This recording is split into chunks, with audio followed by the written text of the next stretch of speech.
I would like to call the meeting of the Diversity Committee to order.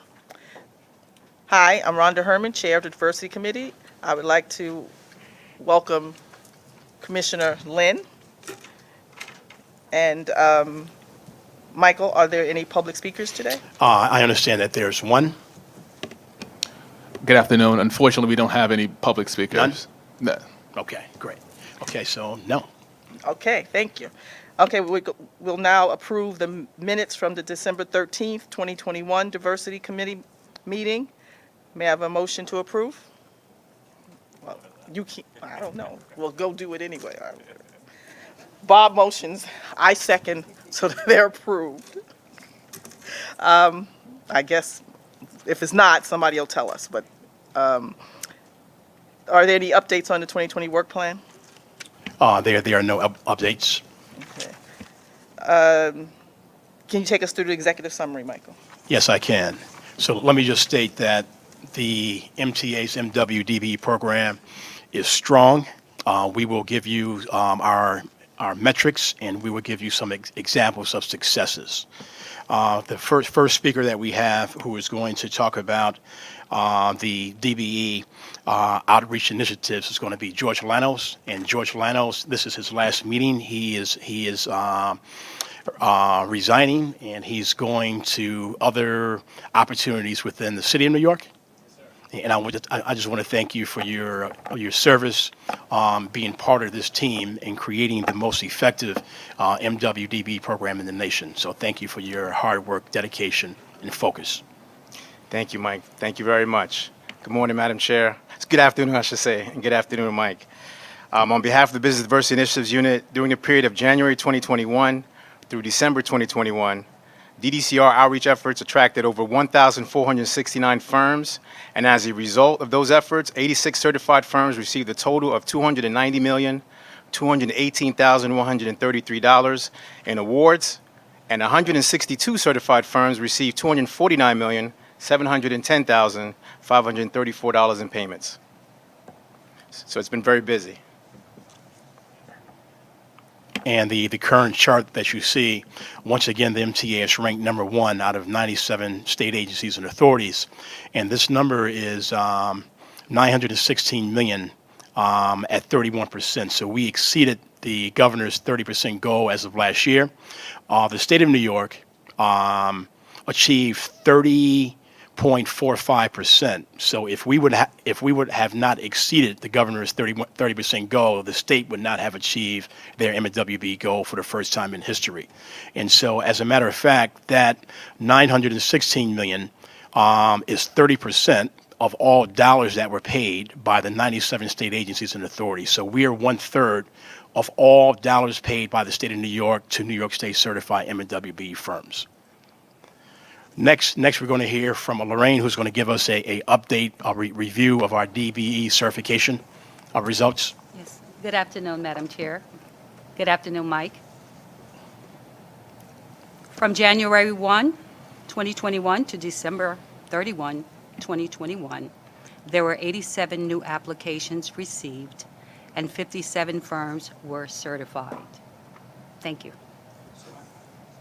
I jumped the gun because I wanted to just point out some of the successes that we have had. So during the fiscal year, C&D, under the leadership of Steve Pachaki, we actually design smaller packages, and we actively go out and we recruit minority women-owned businesses to bid to us as primes. It's one thing to work as a subcontractor or subconsultant, but it is a different thing to work as a prime contractor, and you really grow and develop our pool of M&WB firms on prime opportunities and not sub-opportunities. And so there's a great story here because there's been a number of contract awards, $4 million, $10 million, $13 million, one even $58 million, for $131 million of awards that's been awarded to New York State certified M&WBEs on the capital side. And thanks C&D for their outstanding leadership of changing the way that they do business in order to debundle and design smaller packages, which gives us the opportunity to go out and to recruit minority women-owned firms. Next slide, please. And so this is also a great success. It is an example of our discretionary success. And so the MTA, out of all the city and state agencies, has the largest discretionary threshold at $1 million per assignment. Every other city and state agency has a $500 threshold. And so this is an example of outstanding work that's been done here in the area of information technology. There's been 914 assignments totaling $163.7 million, and these are prime contract awards to our pool of New York State certified information technology firms. And so, as opposed to these firms only working as subconsultants to IBM and the rest of those large companies, they are now working for us, North America's largest transportation network, as prime IT consultants.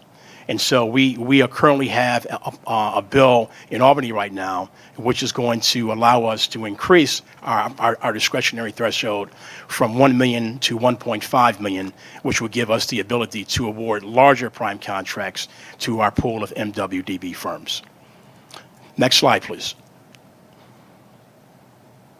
And so we just got finished with our DB certification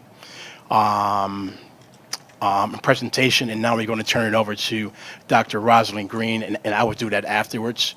Dr. Rosalind Green, who's going to give us our EEO report. Good afternoon. As of end of year 2021, 12/31/2021, our MTA's overall workforce was comprised of 69,702 employees. These do not include the unpaid interns in our workforce. Of the 69,000 employees, 18% are female, and that's about 12,610 employees. 71% are minorities, 3% are veterans, and 1% are individuals who have identified as individuals with disabilities. When compared to our end of year 2020, the overall workforce headcount has continued a slight downward trend, a decrease of 1.5%. Despite an increase of 1% for minority representation, the representation of individuals who self-identify as individuals with disabilities has remained the same. That's one of those things that people are kind of hesitant to self-identify, but one of those things that we are diligently working on. And of course, female representation, as we have mentioned previously, has remained at 18%, and that's been the percentage of female representation for the last 3 to 5 years. Next slide. You can go to the next slide. Now for this presentation, in celebration of Women's History Month, we've decided to focus on female representation throughout the MTA workforce. Now the slide that you're looking at shows all positions that are within the EEO categories within the agency. We have 8 EEO categories. In the board book, we normally give you the definition, but we thought that it might be helpful to talk about or show some of the job titles that are in those particular EEO categories. Now, as you can see, each category contains numerous job titles with varying responsibilities. Next slide. Consistent with prior years, at the end of 2021, we had 18% female representation in our overall workforce, regardless of the EO category. But that number can be somewhat misrepresenting where women are in certain EO categories or certain placements or management within the organization. So we wanted to take a detailed look at where are the females and what can we do in order to increase those areas of female representation. What we would ask you to look at here is there are 4 areas that are red, right? That means that we had a goal, and these goals represent the FY 18 through 2022 goals. So we'll be updating our goals in the next year. I am recalculating what our overall agency goal is, and we will be recalculating agency-specific goals. So these goals that you're looking at now is we've taken each of the goals within the respective agencies, rolled them up, and came up with an overall agency goal. So if we look at that overall agency goal, we see that there are 4 areas that we have an underutilization in. But what we want to bring into focus here is that if you look at the last 2 categories, skill craft and service maintenance, that is where most of our employees are. That is also where most of the females in the organization reside.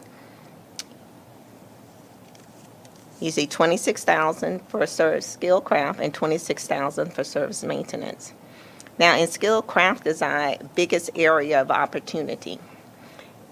We have a 9% gap in those individuals that we said in our last goal calculation was available to what we have utilized inside of the agency. And as you see there, 9% of 26,000 is quite a number of females that we can bring into the agency. So we do have a heightened focus in changing these numbers. But as we do so, we need to focus on where we can change the numbers. There's oftentimes, and people believe that because females are 51% of the overall population, females should be 51% of the workforce.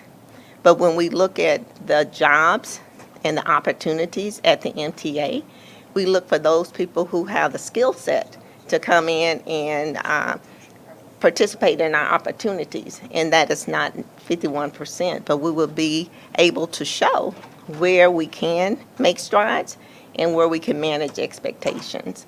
And that's one of the things that we want to start highlighting a little bit more here. Okay, next slide. Now, some good news. As we mentioned, females represent 18% of the overall workforce, but when we look at our executive management, we see that females has a much higher percentage. And then we look at our senior management. It's even a much higher percentage than the 18%. Now we look at our entry level and lower level management, we see that there it mirrors the representation of females within the organization.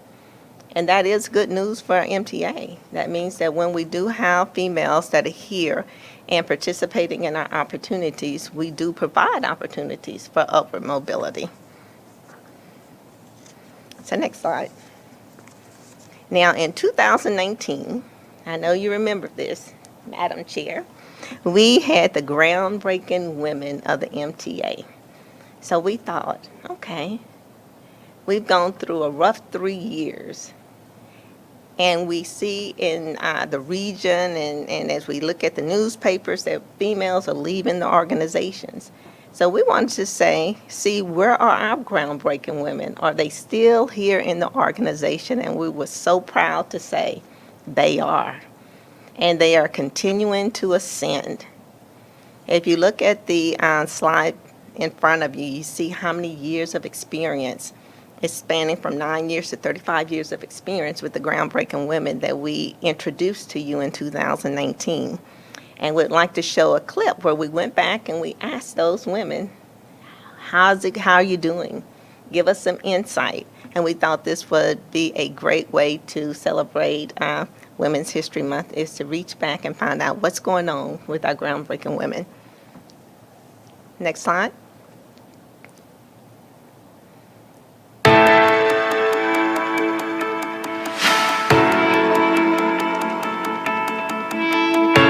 The MTA embraces diversity. If you have the right skill sets, you can advance. I myself was the first female general superintendent in the division of track. When we first talked, I was the chief of infrastructure. I became the chief of track, all in maintenance of way, and more recently I am now the acting chief for the Rail Control Center here in Midtown Manhattan. I think that what is most critical as we recognize how the pandemic might have played with our mental health. We as women, we're nurturers, and we tend to take care of everybody else. That's both home and even at work. But I think we need to make sure we're looking at our stability and having a self-awareness to recognize if we may need to do some extra de-stressing. Even though we're coming out of a very difficult time, the company itself is adjusting. And so we're all going to have to adjust together. We recognize some of the struggles, and we need to help those who may be in those scenarios right now. We need to reach back and say, hey, I was there and I did this and it helped. I started out at Metro-North Railroad overseeing one bridge crew. Today I manage the engineering group for track and structures. Well, I've been at Metro-North for 20 years. I've been involved mostly with the large structures, and since I've taken the deputy chief engineer position, I'm more involved with the stations and facilities. Metro-North is a great place to work. I like being on the public side of things. I like being a public servant. But obviously, if you got young kids, a family, you have to make your choices on what fits that situation. In the last 2 years, my own routine has been more home-based, but the family was definitely collectively more concerned about our mother, grandmother, as the case may be. The work model from the 50s and 60s really did not include a large female workforce. So it was for the men that came to work Monday to Friday. You know, they could work 8-10-hour days, and it didn't matter because the home life was someplace else. I'm sure that it's not a matter of, you can only work Monday to Friday from the hours of 9 to 5. That model is done. It really is over. In the 31 years at the MTA, I have to say I've had a lot of great bosses and mentors who agree that women in leadership is essential. I'm General Manager in charge of Asset Management, Budgets, and Administration for the Maintenance of Equipment Department at the Long Island Railroad. My staff is largely administrative, so we had the ability to telecommute from home, and to be honest with you, for myself and my staff, I think it was a blessing. We were able to have face-to-face meetings and be productive at home. My staff was the staff that worked on contact tracing, which we didn't know what that was before the pandemic. My staff actually came up with a process that was adopted in a lot of other areas to help with the contact tracing and to help communicate. We used spreadsheets that if you look at it now, from day 1 to 3 years later, it could probably be a book or a memoir in itself. Any opportunity that I get to tell people that MV is really a great department to work in. When I started at Long Island, I was the assistant project manager for the engineering department. I progressed to becoming the director of the Eastside Access project. We are coming to a close of our Eastside Access project. We're expected to open the end of this year. We're very excited. It's been an amazing project to work on. The pandemic was hard for everyone. The uncertainty of our future was very unsettling, but as a leader, I had to guide our team, stay positive, motivated, and patient. But I think we became stronger. We got closer together because we got to see everyone's kind of home life and, having, patience and respect for each other and, and understanding how to keep the microphone off when needed. But it was definitely a trying time, but the project wasn't going to stop. We now have a new president, Kathy Rinaldi, and it's very important to see women like her in that position. It gives us motivation and it gives us guidance as to, you know, how she was able to move through the ranks and work hard and get to the position that she's in. I showed my daughter a picture of her and I explained to her, you know, this is now our new boss. A traditional position since I've been here, it has always been a male-dominated position.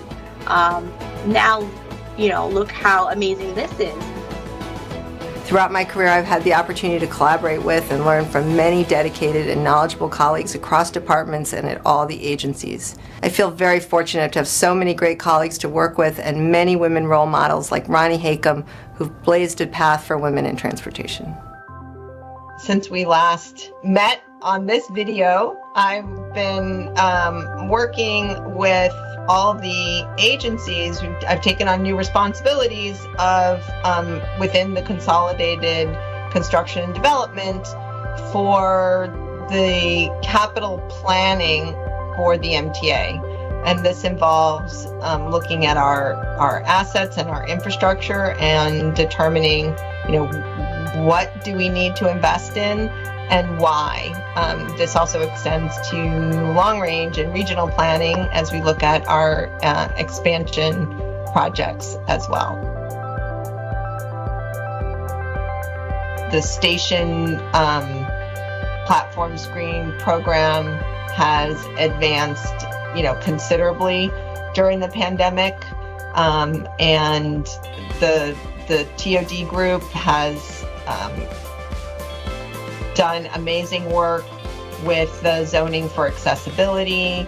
The One Vanderbilt project opened and all of the transportation improvements that came along with that became available to the public to move around in Grand Central. Those are just two really stellar examples of things that continued to happen during the pandemic. To be at MTA and to be part of the contribution of shaping the New York region and the city and helping people get to where they want to go is incredibly fulfilling and rewarding. And the MTA offers tremendous opportunities for people to learn more and to increase their own skills and abilities. So I would encourage people to look for those opportunities at MTA.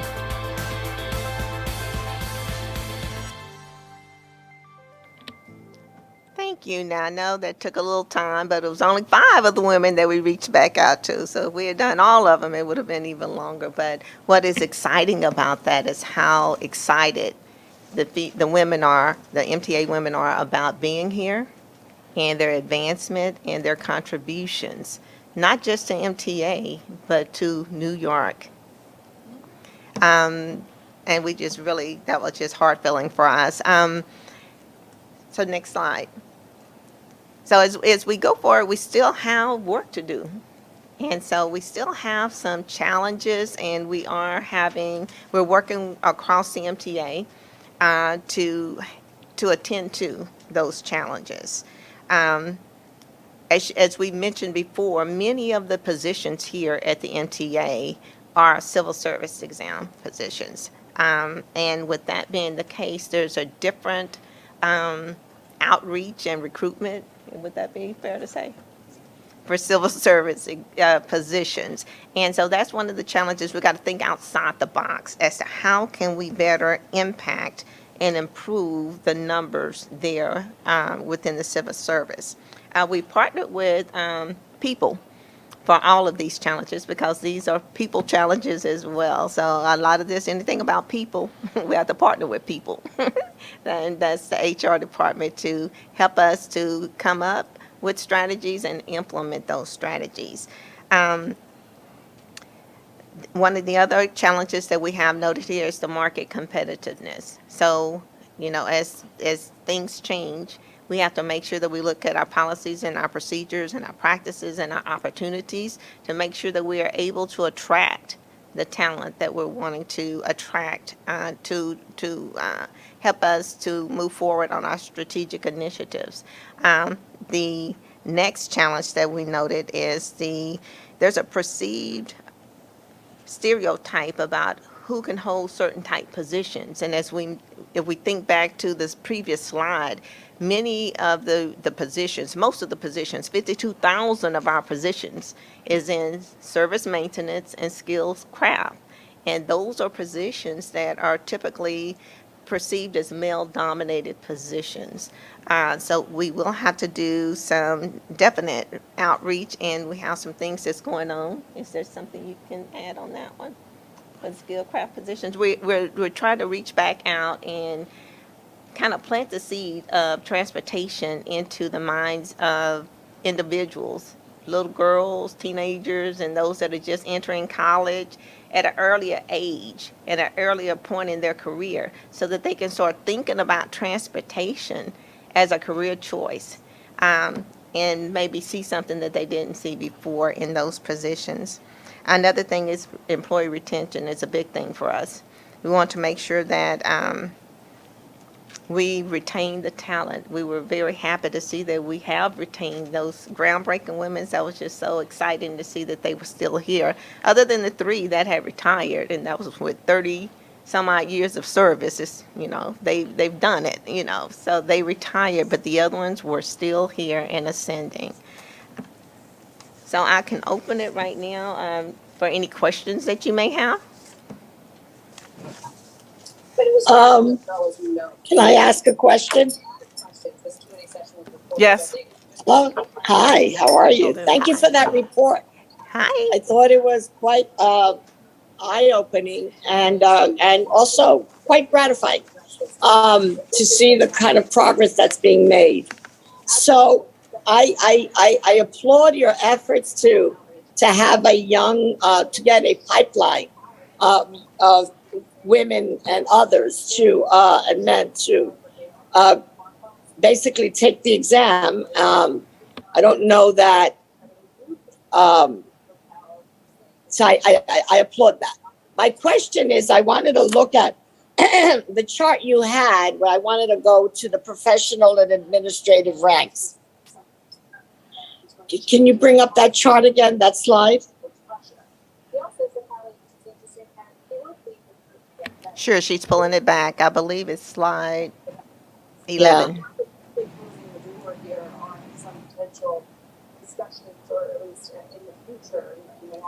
One more. I think it's the one after this. Yeah, this one. When we look at, you have these goals. What are some of the strategies? I see the technicians. What are the strategies and the goals for professional and administrative? Particularly when it comes to underrepresented groups. I would appreciate that information. And do you have, are Asian American also classified? Or I don't see a bar chart for that. Yes, Asian American is also one of the protected categories. So as you look at the different EO categories, there are several titles within that category. In the administrative category, it shows an underutilization, and sometimes it gives the perception that why would we be underutilizing administrative, because that seems like a female-dominated area. But many of the positions that are within that category for the MTA are positions that are not female dominated. It's not the positions that would be traditionally under administrative.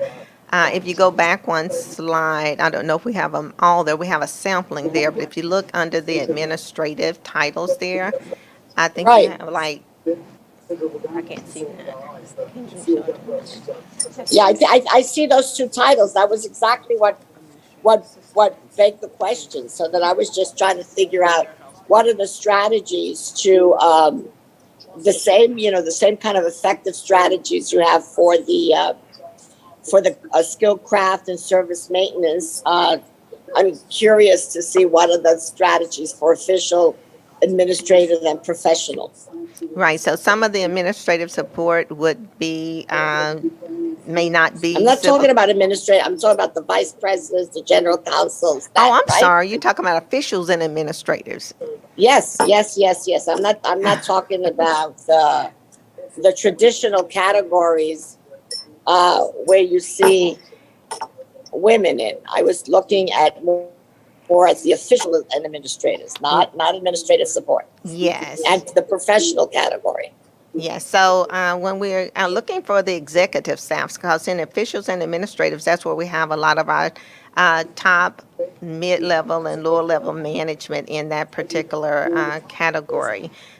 So if you're speaking of executive staff, we go and have pay specific attention to how we recruit. So typically, we make sure that we have a diversified panel and that we have diverse candidates that are available to interview in those panels.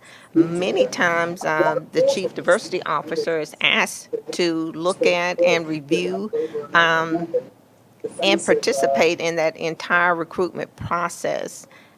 Mike, do you want to speak to any of the executive positions that have recently come about and how we recruited for those? Yeah, so there are some very senior level positions in which we were asked to supply resumes to. We also recommended that those job postings be posted with our external diverse groups and organizations like the Urban League and NACP and the rest. And so when we're currently looking for the vacancy of the MTA police chief. I had a conversation with the outside consultant that was hired to search for one, and I gave them some thoughts and ideas, and we're going to circle back around in a very, very short period of time. And as we move forward, we are going to be better aligned into assisting and identifying candidates for some of these high-level vacancies that we have at the MTA. So to add on to that is we also have a search firm, and it's a minority search firm that helps us with those recruitments to ensure that we have minority and protected category participation in all of those recruitments for executive and senior management. Yeah, I was thinking, one of the things, there's been sort of questions about it, but I kind of think of the Rooney Rule, right? So that in your top three, you can make it even your top five. There has to be communities of color and women represented in those candidates. Has the MTA, Michael and company, have you thought of those kind of strategies, particularly in these higher level positions? Yes, we have, and that's like one of the reasons why we indicated that we were going to include and reach out to a diverse section of this city, which included all groups, including Asian Americans, Hispanics, blacks, and basically making sure, as Dr. Green had indicated, that the panels are going to be diverse also as well, and making sure that we are proactive as opposed to being reactive. Yeah, I appreciate that. And Dr. Green, I think that your data is always so well organized and quite informative. So I really want to thank you for that. Chair, I just want to, this is John McCarthy, I just want to add a couple of notes, just some of the top positions that have recently been filled in the organization, working with you and others. At the Chief Administrative Officer is Lizette Camillo. She came in from city government. Laura Wiles is our Chief of Staff. Shanifa Riera, who is the Senior Advisor to the Chair, and Paige Graves as our General Counsel, and those are just four recent additions to the team, which we're quite proud of. Thank you. Yeah, no, so are we. So I think those were notable. And I commented on two of those when they were made. So yeah, I agree with you. But we still need to make sure that it happens at the various levels. Thank you, Lorraine. Bob? You're welcome. So I suppose more of a couple of comments than questions. But first, Dr. Green, thank you for the enthusiasm you presented, as well as presenting the enthusiasm of the women that you selected. It was really extraordinarily wonderful to listen to them. My thought is, and I know we've talked in prior years of you're using the intern programs from the schools as a basis of interesting people, getting people interested in applying, and it seems to me now more than ever we should be putting our foot to the throttle in moving intern programs along and getting people in here, because I think one of the things that is really compelling in transportation is the people who talk about having worked in the field for 10, 15, 20, 30 years, and to get people in at the ground level is so important, and especially to develop managers, to have the experience of the work from line operation on is so important. So I certainly think those types of programs are particularly important and useful. The other thing I wanted to comment on, I want to also on the issue of civil service, Lizette Camillo not only is a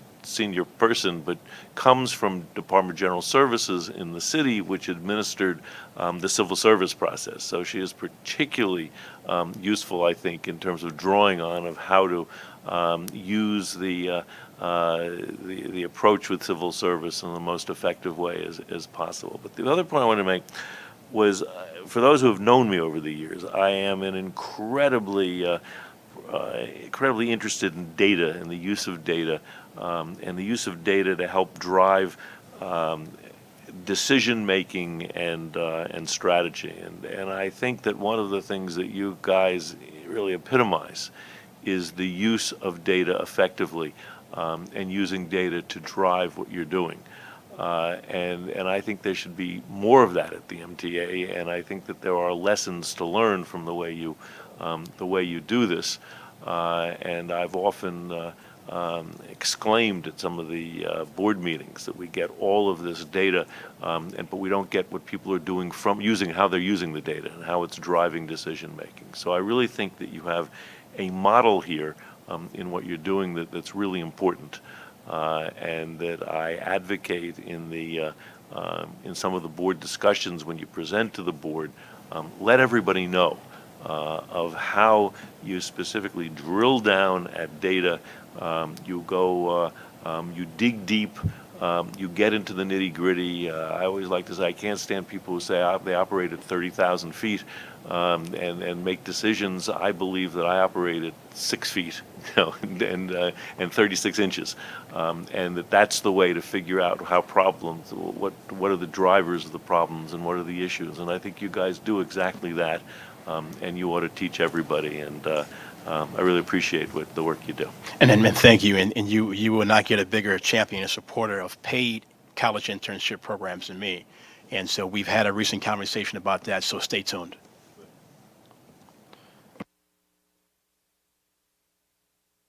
I don't want to steal any thunder if we're staying tuned, just to let you know that we are on the job and we have targets for the summer. We've begun the work for internships, working with SUNY and CUNY and NYU. So very, very much on the job. Thank you. Paid internships. Paid internship I know programs. that's what you want to hear. Paid Yes, internships. paid. I like that. That's great. So it was my understanding once again, and I apologize, but we did have a speaker, and so if we can pivot right now. Yes, good afternoon again. We do have Charlton De Sosa ready to speak. Afternoon, everyone. Thank you so much for having me. I just wanted to say I was so impressed by the presentation you guys just did. And anyway, at Passengers United, that my organization can work with you guys, because I live in Southeast Queens, and a lot of these contracts, we need to get them out to minority-owned businesses, but we also need to train our next young leaders. And that's where we come in at Passengers United. We can help you achieve that goal.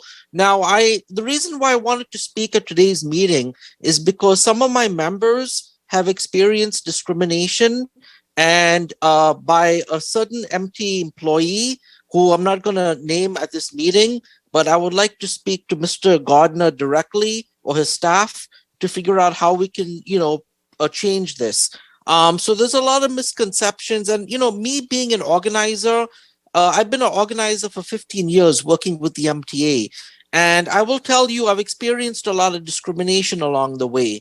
So that says something, and I feel like there needs to be a program at the MTA to train some of the external outside groups that work with the MTA that are MTA employees. I think there needs to be like a leadership retreat, diversity training, and sensitivity training. Because some of my members at meetings, we've been sidelined.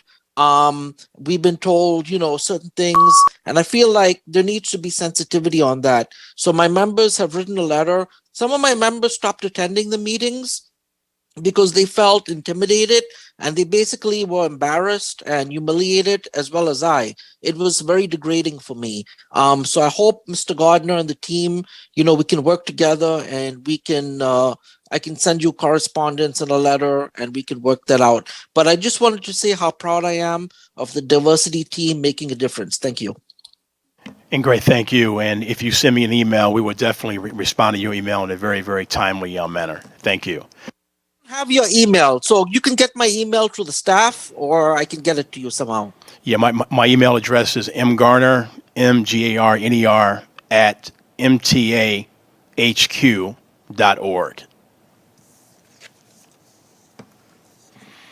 Great, thank you. And I just wanted to announce also that we had the unfortunate circumstance of losing one of our employees, Kyle Goodrich, and I just wanted to give a 30-second moment of silence for our team member.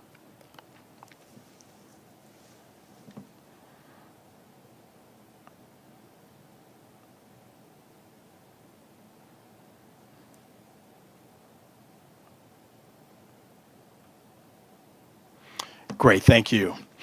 George Cleary, you are up with respect to our award-winning MTA Small Business Development Program. Thank you, Michael. Good afternoon, Chairperson Herman and the board members.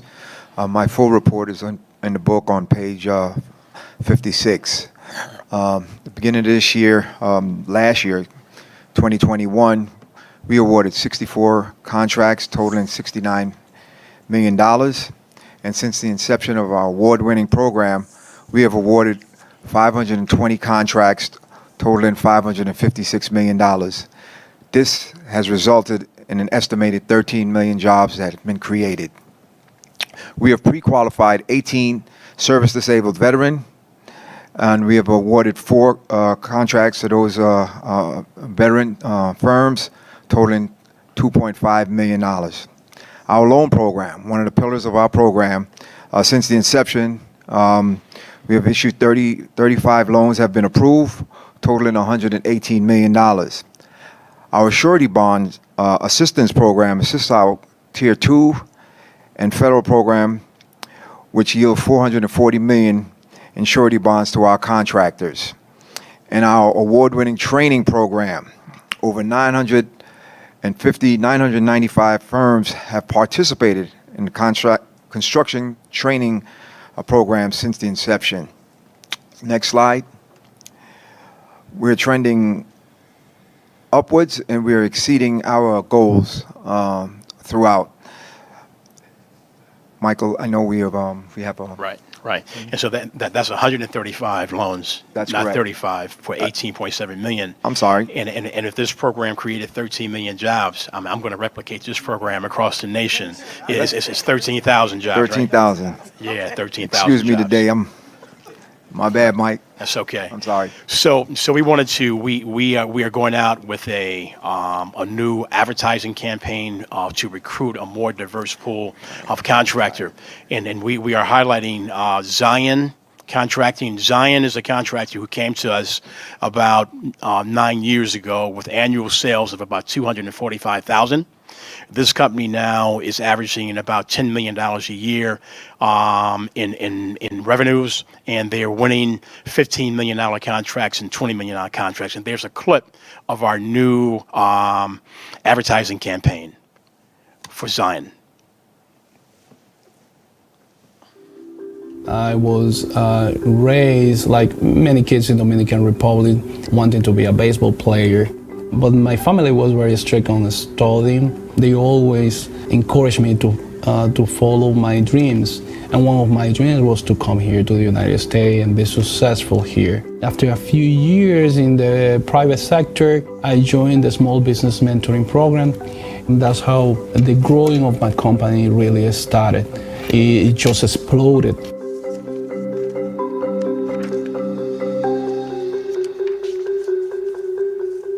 The Small Business Mentoring Program changed the trajectory of a painting company and developed that painting company into a general contractor. Now I can bid the projects that I want. I can bid the projects that have the size that I want. It changed the entire structure of the business. This is a Limbo Station.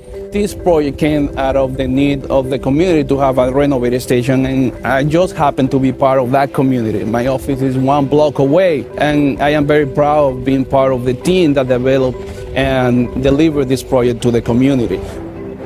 The Limbo Station consists on installation of new canopies. It was painted completely. The platform was renovated. Just beautiful, the lighting system that was installed here. And we also installed a new waiting room with new benches, new AC system, even charging stations for cell phones. So we have worked in over 20 projects for the MTA, from $200,000 to $20 million. We worked on the rehabilitation of Broadway Junction. That was about $5 million project. We worked in a Sandy project, rehabilitating a bus depot, the Far Rockaway bus depot to be exact. That was more than $7 million project. As a small business owned by minorities or women, we face many challenges. The Small Business Mentoring Program had a solution to all of them.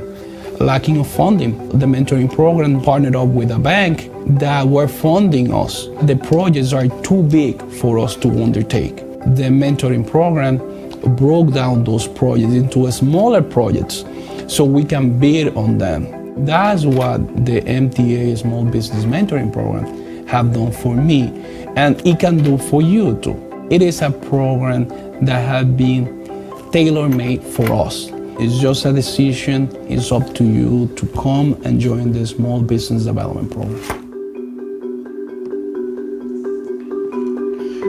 So this is one of a series of advertising campaigns that we are going out with in order to ensure that there's going to be a more diverse pool of contractors in this program. And as we invest in our region's infrastructure, we are also investing in a diverse pool of businesses. And so we're now creating jobs in those areas.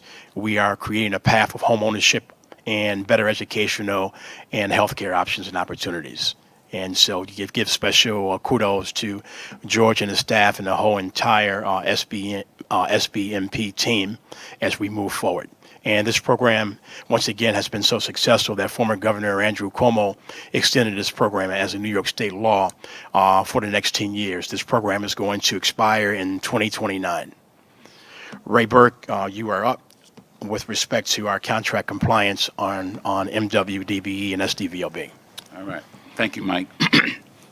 I'll be reporting on the MWDBE and SDVOB contract compliance data. For MWBE participation and SDVOB participation, I'll be reporting on 3 quarters of the year's statistics. Our goal for MWBE participation is 30%. Through the first 3 quarters, we are currently at 28% in contract payments. And SDVOB, our goal is 6%. For the first 3 quarters, we are currently at 5%.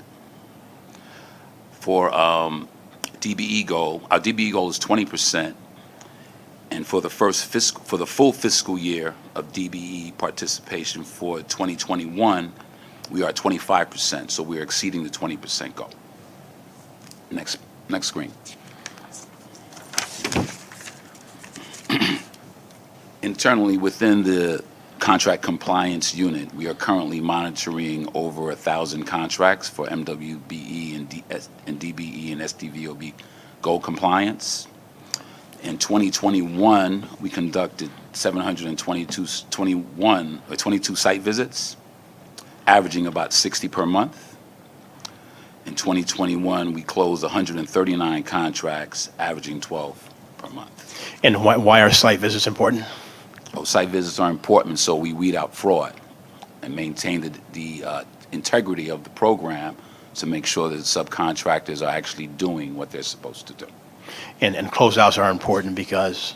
Closeouts are important because when we close out our contracts, we can report accurate information, especially to our federal funding partners. Right, the FDA.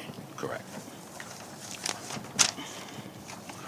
The overall status, MWBE goals are not being met. That's the next slide, please. Oh, I'm sorry, next slide. Yes. Trends, the trends are upward for DBE participation and SDVOB participation, and downward for MWBE participation.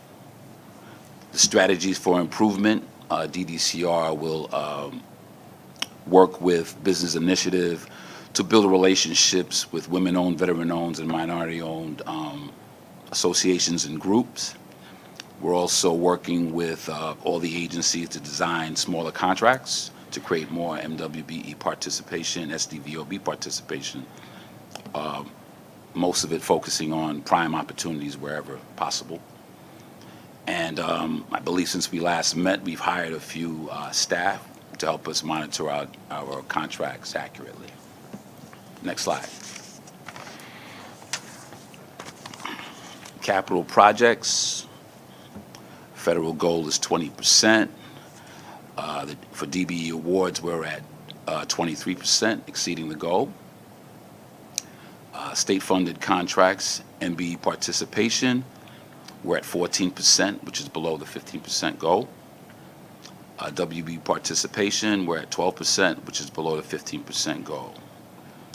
SDVOB, the goal is 6%, and we're currently at 1%. Overall status, MWBE and SDVOB goals are not being met. The trends are upward for MBE participation and DBE participation, and downward for WBE and SDVOB. We're on the right train. And that concludes my report. Great, thank you. Legal fees. So we are currently. Actually, Mike, can I just, I have a question, if you don't mind. Elizabeth Yes. Velez, sorry, I'm not with you in person. Mhm. First of all, this whole presentation thus far reminds me of that adage, what gets measured gets done. And so I'm so happy to be hearing the numbers and where they're going, both on workforce as well as utilization in procurement. I have a thought on the workforce. I apologize, I had my hand up, but I should be more vocal, I'm realizing, when I'm not in the room.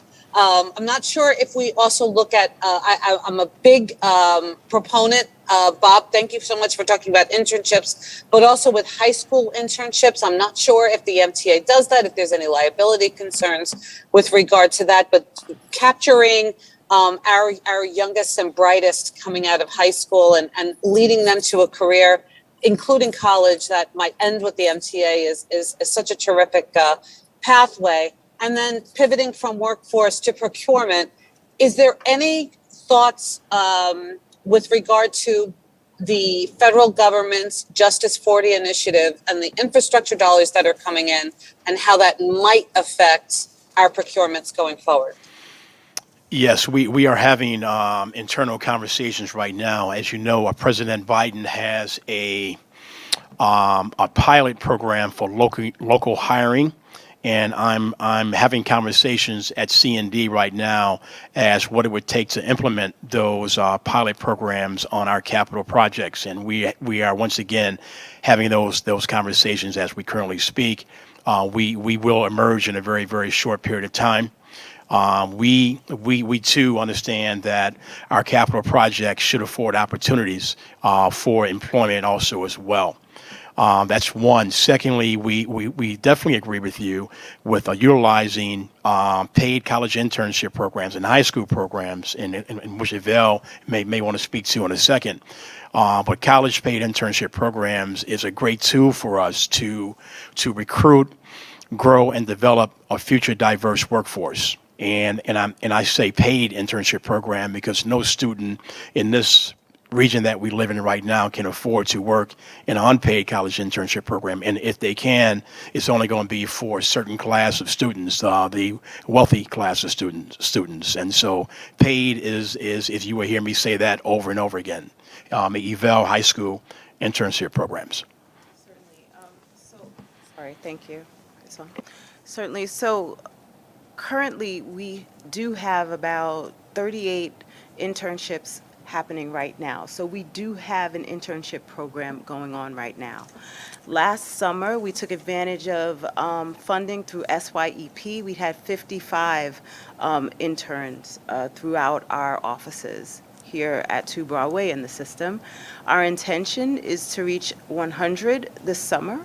We've already begun the process of reaching out to establish sites, and these, again, will be paid internships. We're also exploring what we call P-Tech schools and CTE schools. CTE schools are already partnering with the People organization in the MTA, which are what we used to call vocational high schools. What P-Tech schools are what we call 9 to 14. So we're partnering with those high schools that host students from their high school to an associate degree, and then we use them as interns for their experiential learning. So we currently, again, have that in place and are expanding our programs. And I will circle back around to you in a very, very short period of time on Justice 40.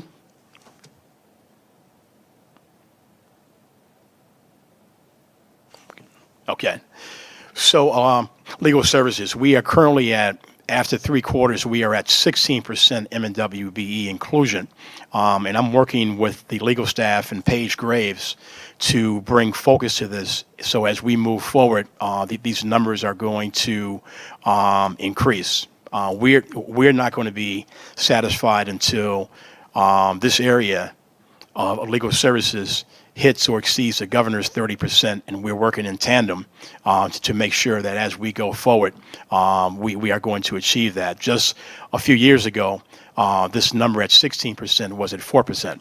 And so as we move on, we're doing everything that we can do is to maximize not only opportunities, but maximize results with assignments being afforded to our New York State certified MWBE law firms. Next slide, please. And so the status is constant. We were at 16% last year. We're currently at 16%, and I'm hopeful over the next few days.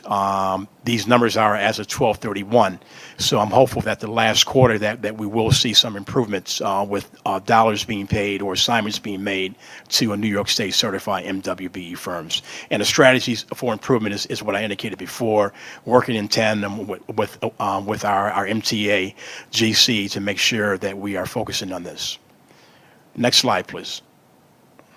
Underwriter fees. Patrick, you're up. Yeah, so good afternoon, everyone. For April 2021 to December 2021, WBE fees paid were 13%, MBE fees paid were 14%, and SDVOB fees paid were approximately 6%. Overall, 33% of all underwriting fees paid went to MBE, WBE, and SDVOB firms. The overall percentages to December 2021 were helped by results from the 3rd quarter of this state's fiscal year. During that quarter, we met all of the state mandated goals for each designated category, so that helped us with meeting our goals, bringing the numbers up. As a preview for the 4th quarter results, which will be reported in the next Diversity Committee meeting, will improve the overall results for the state's fiscal year ending March 2022. So you're very optimistic that we are going to achieve the governor's 30% goal in the area of investment banking fees? Oh, it's a preview. Yes, we have. Okay. It's already done. And is there any announcement that you want to make with the next deal? Well, it was announced in this afternoon's Finance Committee meeting that Siebert William Shank will be leading one of our deals in the upcoming months. In the last fourth quarter was also led by an MBE firm, Ramirez and Company. So now the WBE firm will be coming up shortly. So I'm trying to get you to say it. You know, it's not every day that an institution awards a $1 billion investment banking deal to a certified minority women-owned firm. So I was trying to give you the opportunity to say it. Well, as of right now, it appears to be a $1 billion deal, but market indications, markets can change, and it depends on how the market is, determines how much we actually issue in debt. Right. So I don't want to just necessarily, but right now it's planned to be $1 billion, but right. If it changes, then it changes. But I think we just want to highlight that Siebert is actually leading the transaction. Yes, I got you. So you take the win. Yeah, I'm very excited. I'm very excited. Definitely. No problem. All right. Next slide, please. So we currently have $1.9 billion in assets being managed by minority women-owned asset fund managers. As we move forward, we are improving and getting better, but $2 billion being managed by certified MWBEs is a great metric and a great point. Next slide, please. That's our presentation. We are exactly at 4:01. Once again, I want to thank the chairman and the board for your steadfast support in allowing us to create one of the most effective MWBE programs in the nation. And there is going to be a focus on the people side, on the workforce side, as we move forward. We have a lot of great talent here who are going to make sure that we are going to improve on that side as well. And I just want to thank the hardworking staff of DDCR once again for driving success with respect to our MWDB programs and on our EEO and Title VI programs as well. Thank you. And I second that, and what Bob said, and Lorraine and Elizabeth, but as the chair of the diversity committee, I have to, for these past 3 years, I've seen great improvements and strides in everything you do, and you're a very hardworking staff, and you need to be a little bit more visible, and we're going to work on that, because I don't think everybody knows what you do, just like Bob said, with the data, that how you utilize the data to drive your decisions is very important, and improve. You're always looking to improve, and that's great. So do I have a motion to adjourn?